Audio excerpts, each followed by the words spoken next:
Welcome to the Italian Renaissance podcast, where we discuss the culture and art of 15th and 16th century Italy. I'm your host, Laurentian Angeli. Andiamo avanti. Poliziano. Renaissance people, welcome back to the Italian Renaissance podcast, and today we are talking about, finally and officially, one of the most exceptional poets, Angelo Poliziano. This episode is part 4 of our treatment of the court of Lorenzo de' Medici. We have mentioned Poliziano multiple times throughout not only this series, but throughout the whole podcast. I'm very excited to present him to you now in much greater detail. Let's recap.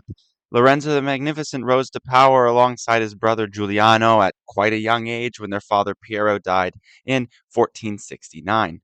Lorenzo married Clarice Orsini that same year, but a great deal of oversight of the family affairs fell on Lorenzo's mother, Lucrezia Tornabuoni, who was an exceptional poet, stateswoman, and patron of her husband Piero's humanist circle. It is in this circle that the most critical part of our story lies. Remember, the Humanists were an elite group of intellectuals that were amply funded by the Medici and other Florentine elites to revive and proliferate classical Latin and Greek. This was not only as a language, but also the literary forms and the philosophy of the ancients, particularly Plato, who was rising in prominence against the prevailing philosophy of Aristotle. Are we here? So, in the Medici circle, we have the prominence of Plato, which goes all the way back to Cosimo de' Medici and his humanist circle, which included Donatello. Now, in the world of his grandsons, Lorenzo and Giuliano, they continue to build a social circle of humanists that is almost like a family. These people are typically loyal and involved with the personal lives of the Medici, such as living in their home or their other villas, translating their books, and tutoring their children. Poliziano, he was not from Florence, the city, and Poliziano was not his actual name. He was born Angelo Ambrogini in the Tuscan town of Montepulciano, a picturesque hill town in the Val d'Orcia, somewhere near Siena, but actually at this time was within the scope of Florentine political power. So this nickname, Poliziano, which some actually anglicize as Politian, but I feel strange calling him Politian, so I'll call him Poliziano. It comes from his hometown. Montepulciano in Latin is Mons Politianus, so Poliziano in Italian, Italianized Latin, Poliziano, from the mountain of Politianus, okay? And taking a name like that was in the vein of the Latin writers of antiquity. It's the same way that artists like Veronese or Perugino might also get their names, being from Verona or Perugia. So our Angelo Ambrogini Poliziano was born in July of 1454. That makes him only 6 years younger than Lorenzo the Magnificent, who was born in 1449. Poliziano was the firstborn son, who was followed by 4 younger siblings. When Poliziano was only 10 years old, living in Montepulciano, his father was assassinated. Okay, it's not entirely clear how or why Poliziano ended up in Florence after that. We know he was there by 1469, so he was about 15 years old when he was relocated to Florence from Montepulciano roughly after the death of his father. Sometime between that 10-year-old and 15-year-old mark, he was relocated. We also know that his father was already connected with the Medici circle because there's a letter from 1462 that survives from Poliziano's father to Piero de' Medici, which is Lorenzo's father, seeking protection from his rivals, the rivals who would eventually kill him. Okay, he didn't get that protection. One thing for sure is that the goal for their oldest son, Poliziano, was to finish his education and perhaps curate him to the needs of the humanist Medici circle, who his family was already allied with. So we find this teenaged Poliziano in the Studio Fiorentino. That's the humanist hub in the university that was in Florence at the time. There, Poliziano studied Aristotle and classical Greek with the famed Greek scholar John Agriopoulos. Forgive my Greek pronunciation, please. Agriopoulos was one of the Byzantine Greeks who came to Italy with the Byzantine entourage for the Council of Florence, hosted by Cosimo de' Medici, then found refuge in Florence again after the Ottoman Sultan Mehmed the Conqueror conquered Constantinople. All of this culminated in Florence being the most important center for Greek studies in the Latin West after the fall of Constantinople, and Poliziano was among the students mastering ancient Greek. He also studied with the Neoplatonists, that's Cristoforo Landino, that's Marsilio Ficino. In this space of ample learning, Poliziano focused on mastering classical Latin and Greek, Platonic and Aristotelian philosophy, and began to develop his idea of a poetry that threaded all of these linguistic influences and modes of thought together, all curating himself for the Medici court. Maybe. That's the idea that he had this ambition. To do this, he took on the absurd task of trying to translate Homer's Iliad, which hadn't been properly done yet, working on the second and third books, which caught the attention of the young Lorenzo the Magnificent. Remember, he's about 6 years older, so they're still young. So Lorenzo's in his early 20s, okay? By 1473, Poliziano had entered the house of the Medici. Lorenzo noted his translations of the Iliad and invited him to the Medici palace. That was the palace designed by Michelozzo for Cosimo de' Medici on Via Larga, which is still here in Florence and hosts magnificent exhibitions. Okay. In this moment, 1473, it was inhabited and lived in by Lorenzo, Giuliano, Lucrezia, Clarice, and many others. We have to imagine this rowdy bunch of intellectual youths writing poetry, philosophizing. It was a joyous sort of atmosphere. Poor Lucrezia Tornabuoni was running the Medici Bank while her young princely sons were uh, balancing their passions with their stately duties, which ultimately fell on Lucrezia often. So Lorenzo's wife, the very devout and pious Clarice, has all of these people in her home peering to her, coming from Roman clerical nobility, as pagan idolaters. So, as we discussed in the episode on Lucrezia Tornabuoni, Lucrezia, Lorenzo's mother, and Poliziano got on very well.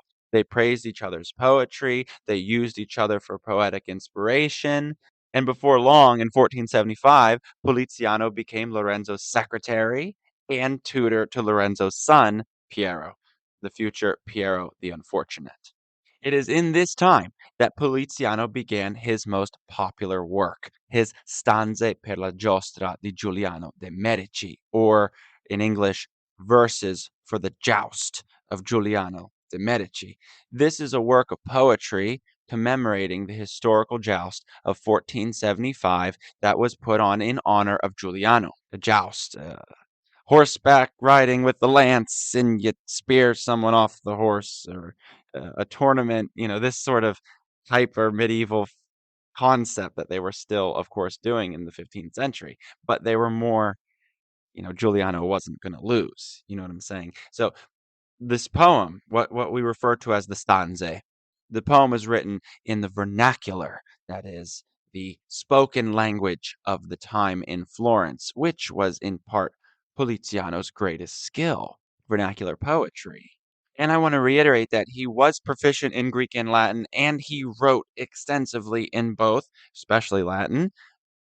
He was among the most prominent humanists in Lorenzo's immediate circle by this time. However, just as we saw with Lorenzo and Lucrezia, he latched onto the revival of vernacular poetry, looking back to the Due e Trecento writers, that's 13th and 14th century, Dante, Boccaccio, Petrarch, Guido Cavalcanti. This was what he was looking at in his vernacular works, mixed with this Latin revival, complicated thing. Okay. So, what are the stanze? What are they all about? Okay. So, written in the late 1470s, the Stanze per la Giostra was meant to celebrate the jousting victory of Giuliano de' Medici. Right. Poliziano turns this historical moment into a rich mythological love story, one full of classical gods of pagan antiquity, beauty, and the idealized notion of love that comes from Platonic philosophy. At the heart of the work, Giuliano is portrayed as a noble knight inspired by Cupid and Venus to pursue the stunning, guess who? Simonetta Vespucci, a woman so beautiful she was basically Florence's Helen of Troy. Helen of Troy. Remember that this idea of ideal beauty was attached to Simonetta, a real person, when she arrived in Florence, and that Poliziano had earned his reputation by his attempt to translate the Iliad, which features this beauty so divine that it inspires the most famous war in antiquity, the Trojan War. These ideas about high divine beauty and the spiritual symbolism of that are in circulation in Florence. But here's the twist: the love story is beyond romance, it's completely symbolic. Giuliano's pursuit of Simonetta is really about the pursuit of virtue, glory, and Renaissance ideals. He is the young, handsome Renaissance prince, of course. So we cannot leave out that Simonetta was married to Marco Vespucci, and the symbolic significance keeps this in line with courtly ideals rather than Poliziano writing an open body romance between Giuliano and a married woman. Probably. Some people like to speculate that there was indeed more to it than that, but there's no evidence to say there was. And the poem style, classic ottava rima, 8-line stanzas with smooth lyrical flow. It's elegant, it's romantic, it's soaked in the early humanistic vibes, one that combines the modes of classical poetry with vernacular language that accommodates the very public musical qualities of Renaissance verse. Sadly, the poem was left unfinished. What happens in the 1470s to Simonetta and Giuliano? Simonetta dies young from illness, and Giuliano was murdered during the infamous Pazzi Conspiracy. Their deaths left Poliziano's masterpiece suspended in time, but what survives is still one of the most marvelous examples of Renaissance poetry. So, in just a few stanzas, Poliziano gives us a blend of mythology, love, and beauty.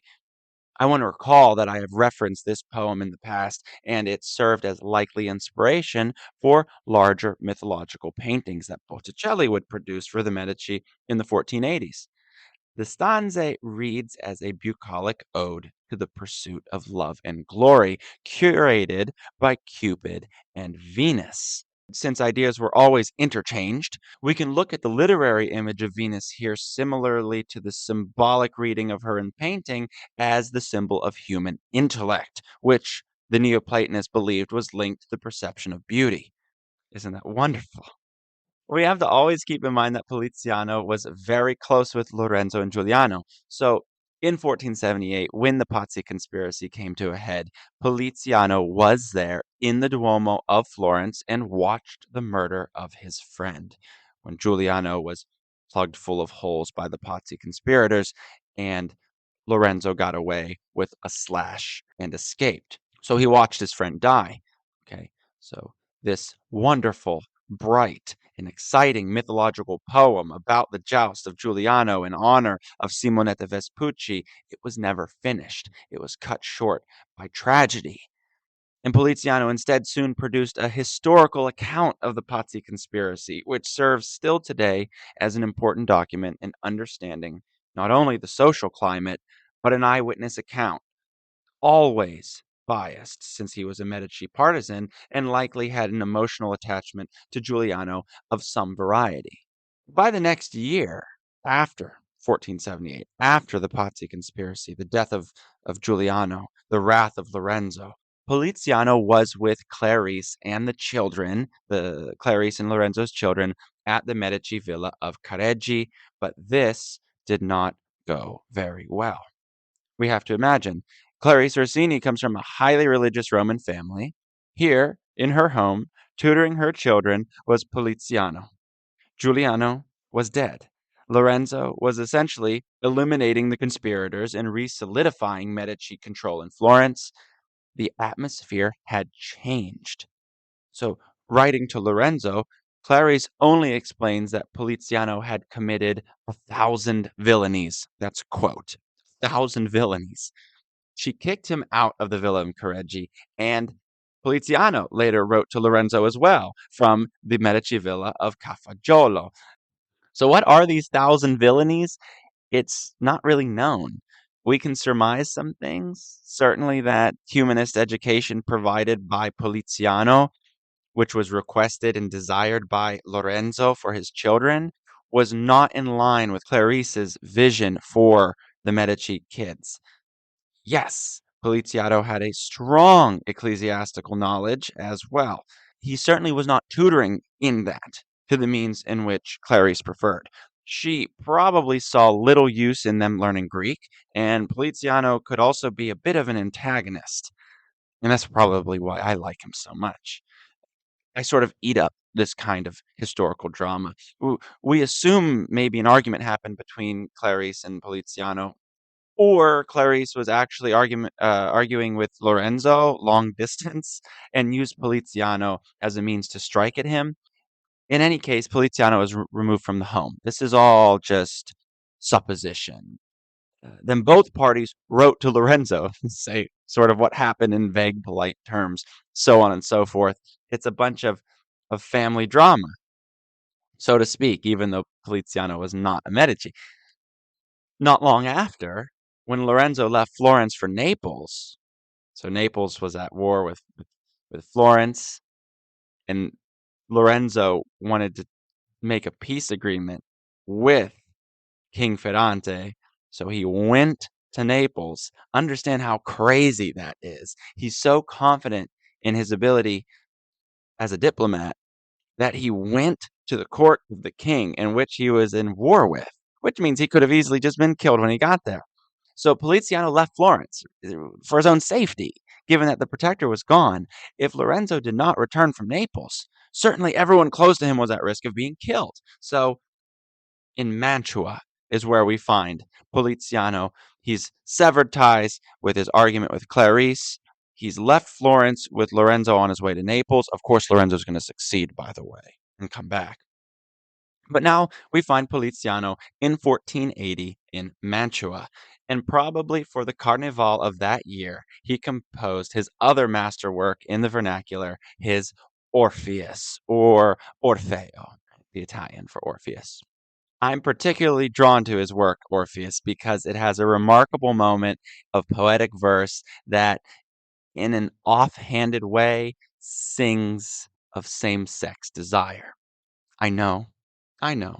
Lawrence, is this podcast always about gay stuff? No, but yeah, in that it's sort of my specialty research area, and it's so interesting. And I want to give you guys the best version based on my particular area of knowledge of this history and this literature. Poliziano was definitely, in Renaissance terms, a sodomite. He may have had a romantic relationship with the other Platonic philosopher, Pico della Mirandola. Pico, we call him. Not like Pico de Gallo, but Pico. I think it's spelled the same way, but we don't put him on nachos or burrito bowls. And all of this comes back to what I said in the last episodes about a certain tolerance in Lorenzo's court for male and male desire, especially in the 1480s. Stay with us. We'll be right back. Renaissance people, if you are enjoying the Italian Renaissance podcast, I have good news. We're now active on Patreon. You can show your love for the show by becoming a patron and get access to additional resources, information, and artworks. Better yet, those who join the Renaissance Master or Renaissance Patron tier will get access to at least one additional podcast episode each month. My goal is to ensure that the main podcast remains a free, accessible source for everyone. Become a patron today through the link in the show notes to support the continued production of new episodes and help build and maintain this community. The Italian Renaissance shop is now also active on Etsy, linked in the show notes. Sport our logo or choose from a growing selection of Italian art-inspired designs.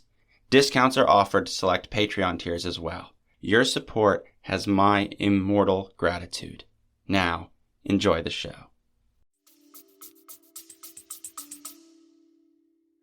In Poliziano's Orfeo, it is a stage drama written in verse. The story of Orpheus goes like this, vaguely from antiquity.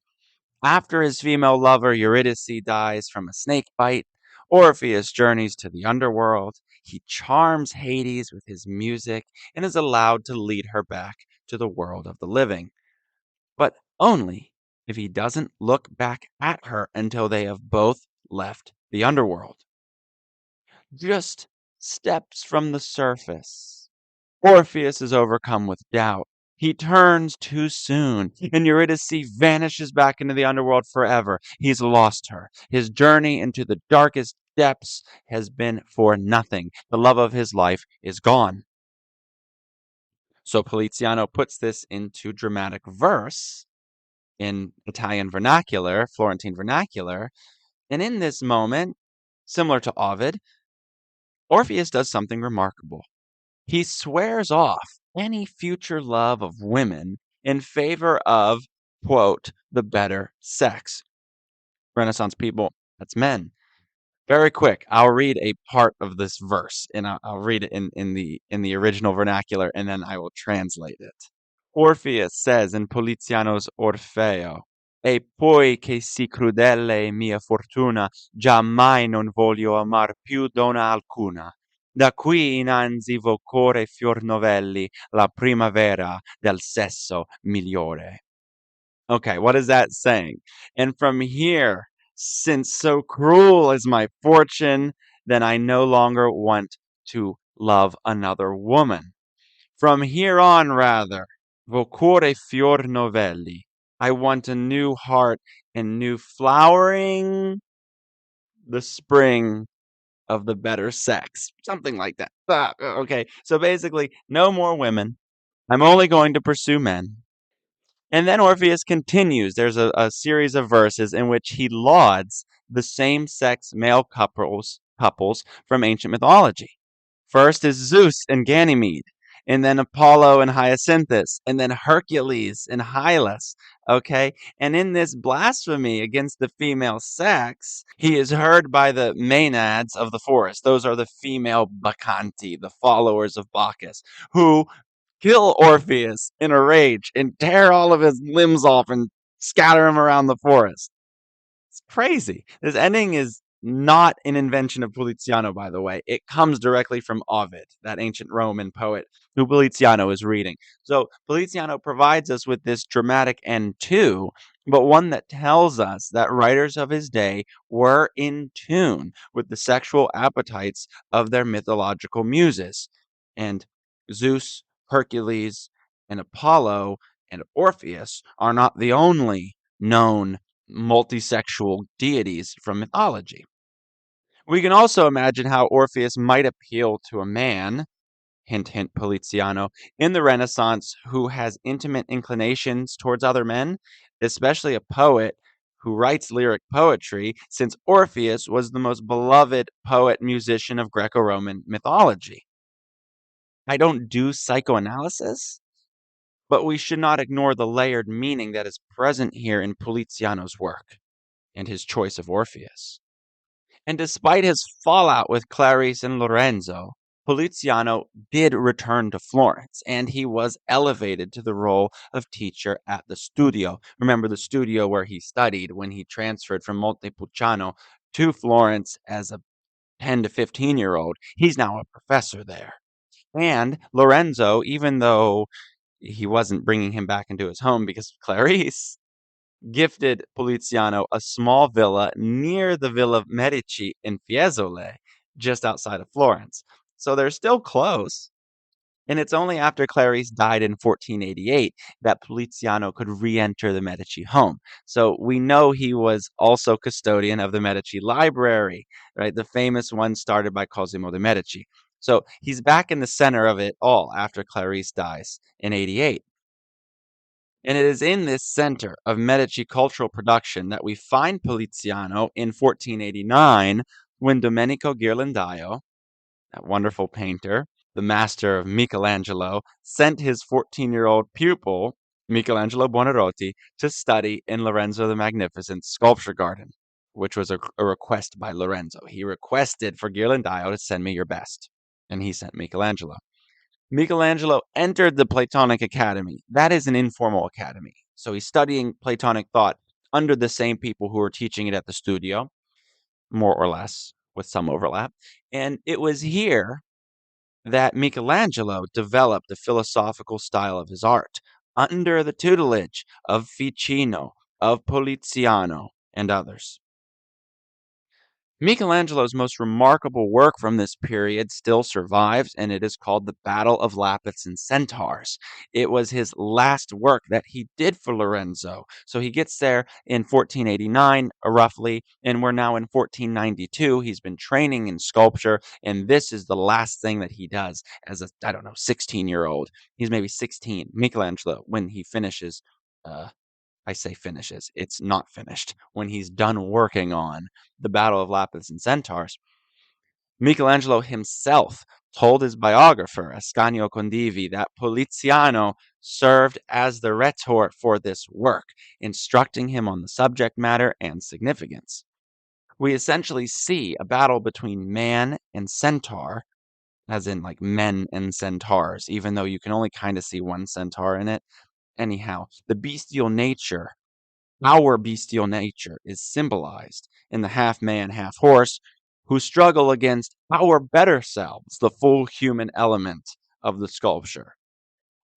In the end, Michelangelo looked to his master's work, that was Bertoldo di Giovanni, and antique Roman sarcophagi, and he blended those styles with the rhetoric provided by Poliziano. So Poliziano is here at the forefront of what will be a revolutionary change in Renaissance sculpture, because Michelangelo is going to continue with this highly classicizing style. You can see this sculpture today. It's in one of the less visited museums in Florence, the Casa Buonarroti, along with Michelangelo's work that came before it, the Madonna della Scala, where you can see and observe Michelangelo not quite having figured out how to sculpt proportion and perspective. So we can see his early steps in these two sculptures. But with the Battle of Lapids and Centaurs, he's clearly come a very long way in highly skilled classical anatomy. And Michelangelo kept this work throughout his life, a way to curate his own image in his early beginnings as a classical sculptor. And we know how this story ends. Lorenzo died in 1492. Michelangelo is in and out of the Medici court until 1494. Piero the Unfortunate, the last of this line of Medici before the Dukes come back a few decades later, is exiled and Savonarola takes over. Poliziano also died in 1494, just months before Piero was exiled. He is today buried in San Marco along with Pico della Mirandola, that one who was supposedly could have been his lover, who died only 2 months after Poliziano. And actually, other humanists of the Medici circle started to die off as well. How did Pico and Poliziano die, though? That is a question that is so far sort of lost to history. Pico is known to have been poisoned, but Poliziano is theorized to have died from syphilis, which there was an outbreak of syphilis at the end of the 15th century. In 2007, however, scientists exhumed their bodies from San Marco, and they did tests on their bones, and they confirmed, yes, indeed, Pico della Mirandola showed signs of a lethal level of intentional arsenic poisoning. Okay. Poliziano, likewise, was confirmed to have signs of arsenic in his body, but the conclusion so far, based on the scientific evidence, and I read the reports, but not the Not the science part, just the conclusions. But the conclusion so far is that his level of arsenic was due to common exposure. However, one gets exposed to that in the Renaissance rather than direct intentional poisoning like Pico.